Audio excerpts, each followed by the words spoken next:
Sveikučiai. O, viskas, ruduo. Jau toks iš karto bus ruduos su šlapdribom, ko gero. Siaubas koks vėjas. Vakar išeiginę pasidariau. Bet nors gerai, kad per išeiginę spėjau nusipurkšti paskutinį lauką. Nes dabar panašu nebeišeis jau purkšti daugiau. O, kažką pamiršau vakar. Įjungiau ir... Gal per daug nebus prapūtimų.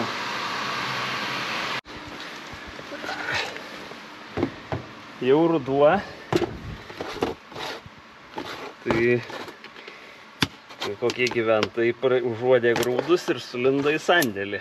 Tai reikia jiem duoti pavalgyti. Taip. O, balandis, nori palesti.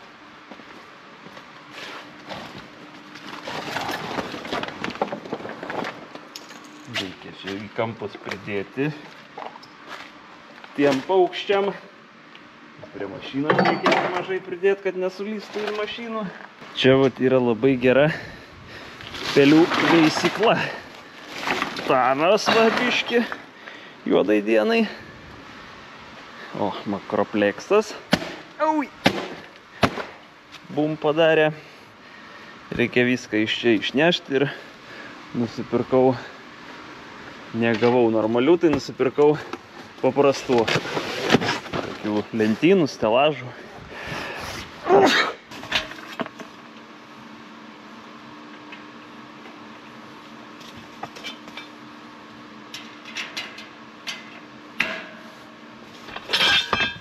Daug fainiau. Tėčiui buvau nupirkęs stelažus tokius, kur varščiukai susisuka. Tai toks jau trapus tas stelažas. Šitas toks jau rimčiau.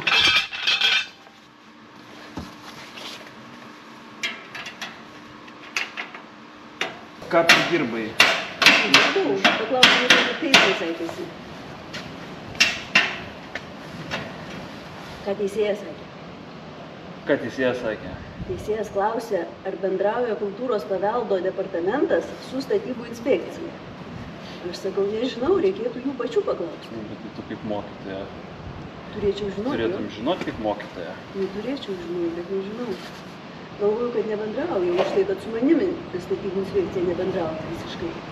Nekalba, neatsako į laiškus, nepatarė, nesako, ką daryti, sako tik tai, ką reikėjo daryti. Jau dabar per vėlų. Jūs galėjote, sakau, ką galiu dabar į priekį padaryti. Tyla, nieko negaliu. O ką galėjau padaryti, taip pasako. Tai va, kultūros paveldas birželio mėnesį man sakė, kad pasirašys po projektų. Patvirtins. O dabar, kai atėjo, koks mėnų spalis, tai tada sako, ne, mes negalim pasirašyti už tai, kad mes svarstome kultūros vertybės. Ir kai jas persvarstysim iš naujo, tai tada pasirašysim. O kada tai bus iki naujų metų. Tai dabar viską pasakyk nuo pradžių. Nuo pradžių. Kada atėjo tas laiškas? Katras? Sustabdyti statybas nelegalias. Atėjo sausį. Sausį, lapkritį jau buvo padarytas remontas. Taip. Tada kultūros paveldas... Vienas raštas buvo, kad sustabdyti statybas, o kitas raštas, kad atstatyti ir padaryti projektą ir gauti leidimą. Tada aš kovo mėnesį paprašiau kultūros paveldo, kad persvarstytų tas vertybės, nes jie prie to apskrito mūsų lango knysosi, jie lieka stačiakampį langą dėti. Tai nuo kovo, tada jie birželį padarė aktą, kad svarstys vertybės ir birželį pasakė, darykite statybų projektą, mes patvirtinsim. Tai tada iki Liepos aš nespėjau surasti architekto, bet jau pradėjau ieškoti. Tada, kai atvažiavo antstolė, jau buvau susitarus su architektu, kad daro projektą, bet antstolė vis tiek nepaklausė, kad aš darau projektą, jei čia nevykdymas buvo, padavė į teismą. Tada aš projektą padariau, padaviau dokumentus leidimui gauti Nu ir dabar užstrigom iki naujų metų su leidimu, už tai, kad kultūros paveldas žadėjo pasirašyti, bet nepasirašė. Tai čia kaip anekdotas. 3 pešas jo mes kenčiam. Tai yra 2 pešas jo mes čia. Ir teismas vis dar skaičiuos tos 300 eurų. Tai jisai dabar paskelbs nutarimą spalio 23 dieną. Jau teismas taip ir baigtas šiandien. Tai viską šiandien išsakiau, ką galėjau. Tai dabar spalio 23 jis paskelbs, ką nutarė.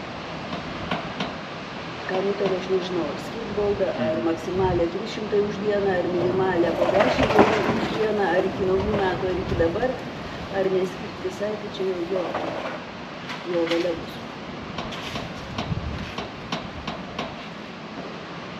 Remontuosim dar namus? Remontuosim. Iš kur čia tokio noro turi? Nu, vat, atsarginis kvėpavimas įsijungia. Ir su visais projektais dabar darysim, taip? Taip, bet su projektais. Tai kas kam dar neaišku, ką? Yra galimybė išbraukti iš kultūros paveldo negalim,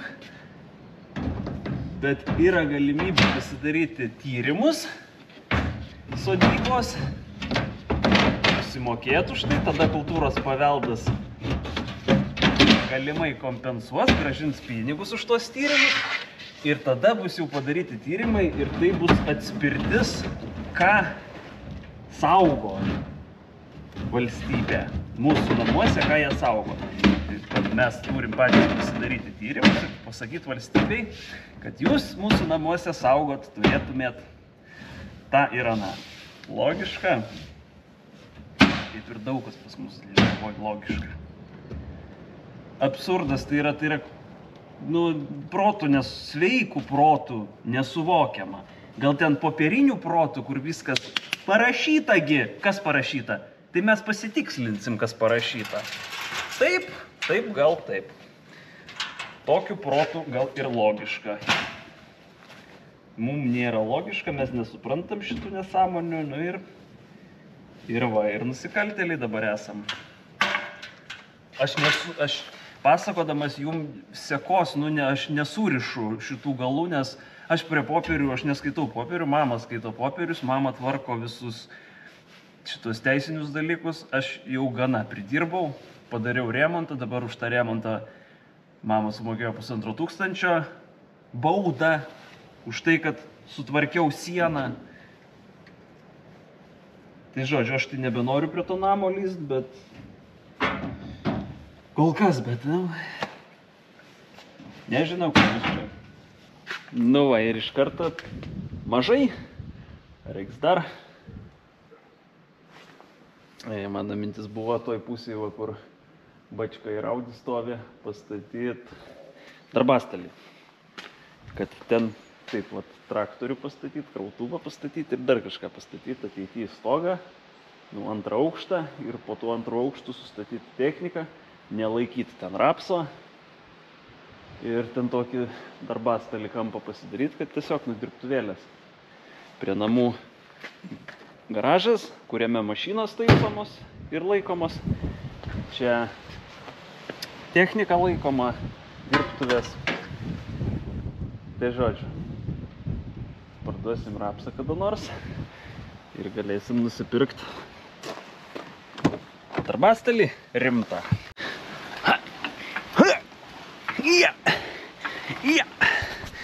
Biškį prisdirbau. Vakar palakščiau truputį ir supjaustė padangas. Labai taip jau ant ribos šitas įpjovimas, sakyčiau. Galėjo būti ir flat tire. Tai, tai ką, pamoka, kad ET20 ir Range'o skardos padangas gadina. Jeigu būtų 50 aukščio, tai gal būtų gerai. Nežinau, gal žiemai bandysiu 265, PM5 dėt. Vienu žodžiu. Gyveni ir mokaisi, o numiršti vis tiek durnas. Va, toks gyvenimas. Ir tiesiog, kai kabina, padanga kabina šitą skardą, ją atlenkia ir jinai tada sekančių dar labiau kliūna. Tai gal ją tiesiog reikia arba nupjaut, arba... Bet užlenkt stipliai negaliu, todėl kad matot, kaip užsidaro įdomiai. Va, kokia guma yra. Ir jinai ant šito užeina kanto, tai čia anei taip, anei kitaip.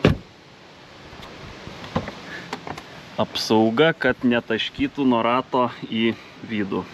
Nu, čia va dar viena guma yra, bet ir sakė, va čia supūna, šita dalis va supūna, kai druskų prisikaupia, va pro tą gumą vis tiek pralenda, prisikaupia druskų ir tiesiog surūdyja šitą vietą. Tai pirkdami mašiną atkreipkite dėmesį čia. Va, kokius Agromašas atnaujino galinius šitos žibintas su atšvaitu pagal visus reikalavimus.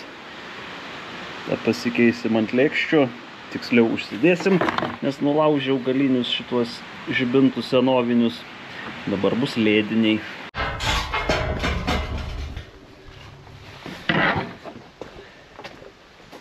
Kokia problema tvarto didžiausia, žinot?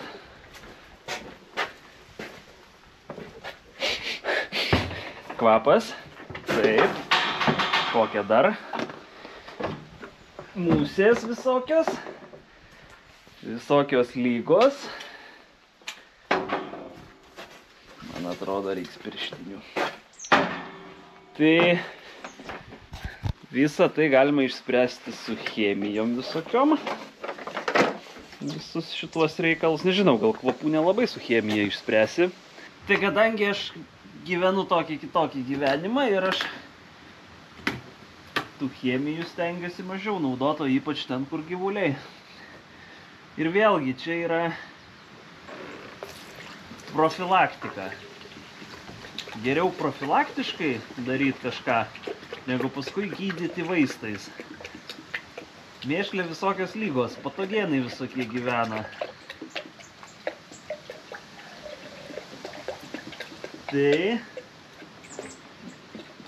davė tokį va man daiktą. Probiotikai. Gyvas organizmas. Litras. Kiek sakė litras ant... Nuo 1 prie 10 iki 1 prie 300. Tai esmė, mėšlą, kai gyvulius ant kraiko laikom, nu kas kažkiek, kas savaitę, kas mėnesį. Nu, purški tai mažesnė koncentracija purški. Kadangi aš dabar išvežinėsiu mėšlą, tai man čia reikia riebiai nupurkšti. Šitie probiotikai, gyvūs organizmai, jie kvapus naikina, jie padaro, kaip sakyti, patogenam visom lygom, mikrobam, musėm, nefaina aplinka ir jos tada negyvena. Skaido mėšlą tie gyvūs organizmai ir neleidžia azotui per amoniaką išgaruoti į atmosferą. Ir taip naudagi, efektyviau yra mėšlas, efektyvesnis, naudingesnis, nuo azoto daugiau, tai aišku gerai. Tai va, tai bandom nusipurkšti. Kvapai, sakė, iš karto išnyksta. Nu, kvapas mėšlo visiškai tai neišnyks, bet stipriai sumažės. Čia labai problema, manau, pas karvių fermose yra kvapų. Valymo įrengimam jie turi visokiausių irgi. Čia jeigu valdžia normaliai pradėtų žiūrėti, tai va taip galėtų miestuose išspręsti su gyvais organizmais, probiotikais, kvapų problemą. Tie probiotikai, tai kaip grybai, kaip mikroorganizmai, jie yra užauginti ir jie va šitam, tokiose sultyse, kaip, jeigu galima tai pavadinti, aš nežinau, mokslininkai kitaip pasakytų. Sultyse tose jie miega. Mes juos atskidžiam su vandeniu, arba mes juos įpilam į valymo įrengimus, įpilam į lagūnas, dumblui, spirito variklą galėtų naudoti, kad nesmirdėtų tas dumblas. Tai tiesiog šitą įpili į vandenį, atskėdi ir jisai pradeda dirbti darbą. Gyvas daiktas. Kaip bioversijo produktai irgi taip pat. Kadangi čia natural produkt, Tai jį drąsiai galima purkšti ant gyvulių, jiem nieko neatsitiks, jiem kaip tik tai geriau bus nuo to, musės visokios nesės ant jų,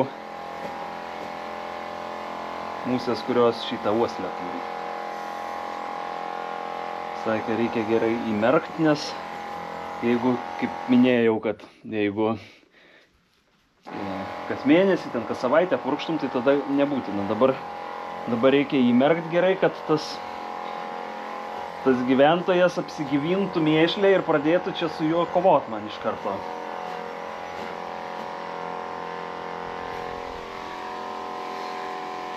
Gerai, įmerksim 15 litrų bakelis, tai va 15, 30 ir anai pusėje irgi 30 panaudosim litrų. Ir paskui, ko gero, išvežę į lauką, dar kartą nupurkšim. O tavio, kai visko išvartyti jiem reikia, nu kas per... Pirštinės dėl to ir užsidėjau, nes nebais man patinka mėšlą liest rankom. Kad ir natural produkt, bet kažkaip jau civilizuotai gyvenamės. Teoriškai jie ir šitą turėtų suvalgyt. Įpurkškime gerai. Ir pažiūrėsim. Jis jeigu valgo mėšlą, vadinasi valgo ir šiaudą.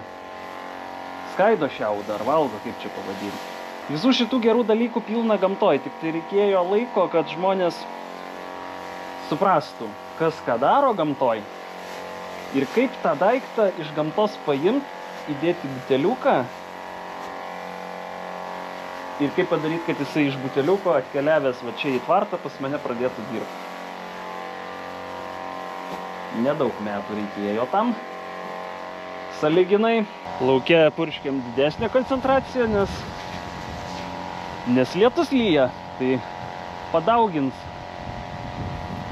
šitągi organizmus šituos.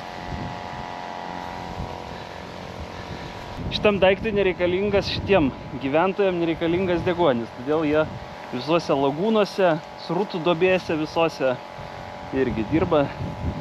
Sakė, kaip veikia srutų duobėj arba lagūnai, tai taip, kad nesusidaro pluta viršui ir visas tasai dumblas srutas, kaip jūs vadinat, vienos, nesusiloksniuoja. Šitie visi, kurie mums kūrė reikalavimus, kaip mums reikia ūkininkauti, tai jie dar iki šitų nedėjo, jie dar vis chemijom visokiom ir reikalavimus ir labai juokingas reikalavimas, pavyzdžiui, miestuose nuotekų visus šituos įrengimus, kad kvapų nesklistų, tai reikia pakišti po stogu. Įsivaizduojat? Pakišti po stogu ir tada kvapas nesklis. Juokingi jie yra. Pavyzdžiui, tokių nupurškiai ir nebėra kvapo. Bet jie to nežino. Ir kai kam suprantu, kad atrodo, nupurškiau ir už savaitės nebeliko mėšlo. Tai, nežinokit, taip nebūna niekada ir su jokių produktų. Mėšlui 3 metai. Ir iškart padeda man terpti į gilesnį sluoksnį mėšlo visus probiotikus. Alles gut. Tai mūsų ateitis, toksai tvaresnis ūkininkavimas. Dabar kvapo nepasakysiu iš karto, ar praėjo kvapas bent kiek, nes kai prisikvepuoji, tai tada pripranti biškį prie to, rytoj pasakysiu. Jeigu ir jūsų myslisite tokį daiktą panaudoti, tai jisai probiotikai.com perkamas. Čia su latviškom etiketėm, nes šiaip tai Latvijai jisai labiau skirtas. Lietuvoje tai taip, įdomiai čia su tais įstatymais. Visais probiotikai.com ir ten visi aprašymai yra, tai vas, einam pabandysim dar į vieną vietą supilti šitą daiktą. Norit ir jūs prisidėti prie komandos? Šitąmet reiks palaikymo jūsų man. Pakuojam ir siunčiam per Omnila paštomatą. Norit rėmelio? 50 pinigų, 2 rėmeliai papuoš tavo mašiną Ir galėsi sakyti, aš avelės komandai priklausau. Kai pristikstu jėgų, kovom visom ateinu čionai dažniausiai. Tado blindos pasisemti stiprybės. Kodėl taip mane puola visi iš visų pusių. Ne pirmas žmogus jau skambina man ir sako, kad aš teisingai noriu elgtis ir elgiuosi ir už teisybę noriu kovoti ir atstovėti. O visa tai, kas parašyta, ten tos nesąmonės, atrodo, nelogiški įstatymai. Bet tos įstatymus parašė tie, kuriem reikia, kad jie tokie būtų. Ir aš kažką minu ant žaizdos, ant ambicijų kažkieno. Ir už tai dabar prie manęs taip labai stipriai visos institucijos kimba.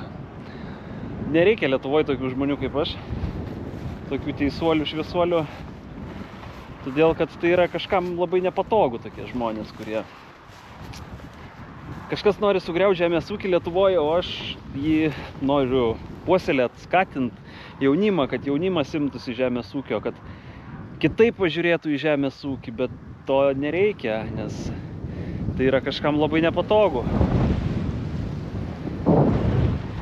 Tai va su Baziulka pasėdim, pasvajojam. Kitąmet šitie kalnai įgaus kitokį vaizdą, galimai, jeigu viskas pavyks. Ir jūs pakviesiu ant šitų kalnų tada kitąmet. O kol kas tiesiog, reikia kovoti.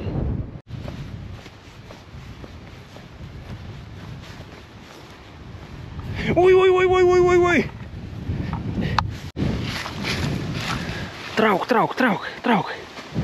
Trauk! Nu, durnas aviokas, reikia į tvorą tau lyst. Tempk!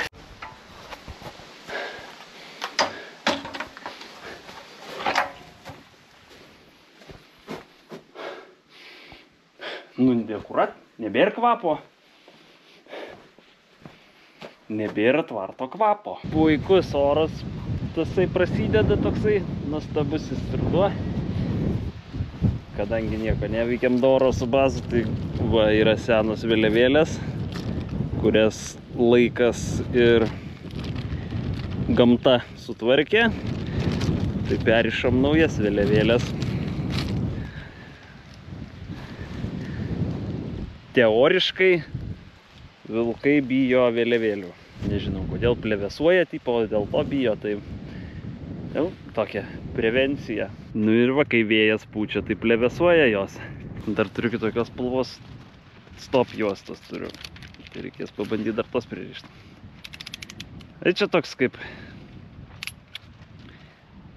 Nežinau, ar tai veikia, tiesiog kalba. Kai pirkau tvoras, buvo įsipareigojimas, kad turi plevėsuoti ant tvoros juostelės. Tai apsaugo nuo vilkų, vilkai bijo tipo plevėsavimo. Labai juokinga, iš projekto pirkau apsaugai, prevencijai. Mobili tvora negali būti perkeliama kitur. Jinai gali būti tik tai šitoj ganykloje, kur parašiau, kad jinai bus. Aš galvoju, šitas vėliavėlės vilkui tas pats kaip vagim signalizacija.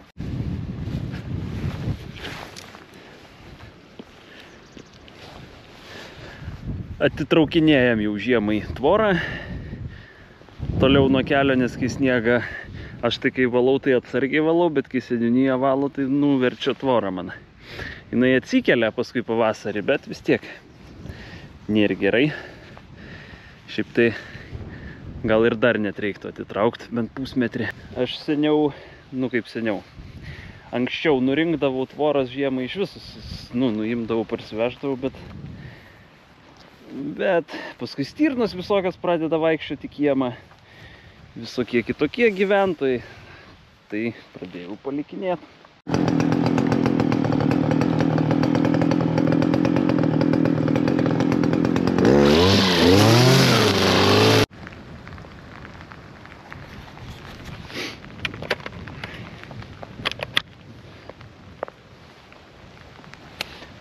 Tai ką, laikas pradėti projektus daryti.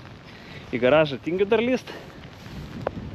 Tai namų savo nebetaisysiu. Prosenelio tėvo namų, senelių namų. Šiemet buvo pernai susidariau šių metų planą, kad sakiau, svečiam kambarius pabaigsim daryti ir mano kambarį įsirengsim, bet ačiū. Biurokratai nebenoriu, nebedarysiu, tegul būna taip kaip yra. Aš geriau čia pasistatysiu namą saloj. Gal labiau ne savo, gal labiau Patreonam pastatysiu namą, kad galėtumėt atvažiuoti svečius. Nu, bandykit vargt, bet tuo pačiu ir nevarkit su komentarais. Aš statysiu tokį, kokį aš įsivaizduoju. Statysiu rąstinį iš sukirstų rąstų, pats visą tai padarysiu. Ir pažiūrėsim, ar šitos rankos sugebės padaryti kažką panašaus, ką žmonės, kurie 20 metų rąstinius namus stato. Tai va, tai nežinau, kaip čionai. Kaip greitai institucijos atvažiuos ir pasakys, kad negaliu aš čia statytis namą, nes čia kultūros paveldo teritorija, ko gero. Bet vis tiek pasistatysiu. Jau dabar mamos nebebaus, dabar mane baus, jeigu aš čia statysiu, turbūt greičiausiai. O gal ir ne. Tai va, tai čia nežinau, kokio čia dydžio, kaip mano šis namas. Koks 6.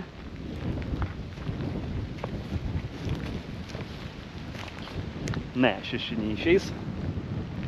Nu, 4 ant 4, 4 ant 3. Toks vienai lovai, stalui. Ir pagrindinis klausimas jums, Patreonai, kurie čia atvažiuos pernakvot, pagyvent, kai aš čia negyvensiu, į kurią pusę vaizdas, į kurią pusę terasa. Aš sakau, kad į avių pusę, nes ten saulė leidžiasi, visą dieną gražu. Avis čia ganosi, ar į namų pusę. Kaip jūs manot?